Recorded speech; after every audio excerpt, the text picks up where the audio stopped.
বন্ধুরা, তোমরা দেখতে পাচ্ছ একটি সাবান পড়ে গেল, পানিও শেষ হয়ে গেল।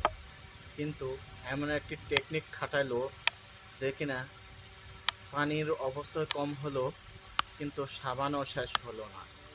তোমরা দেখতে থাকো এই টেকনিকটা কিভাবে আমরা চালু করেছি। বন্ধুরা, অনেক অপচয়কে আমরা রোধ করতে পারবো। তোমরা শেষ পর্যন্ত দেখো, এই টেকনিকটা অনেকে ফলো করলে অনেক উপকৃত হবে। সুন্দর একটা টেকনিক, যা কিনা অনেক আমাদের জীবনে অনেক উপকারে আসবে, অপচয় কম হবে। শেষ পর্যন্ত ট্যাবলেট বানাবো, এগুলো আস্তে করে আমরা ট্যাব বানাবো। ট্যাব বানানোর পরে পানির অপচয় রোধ করব। ধন্যবাদ।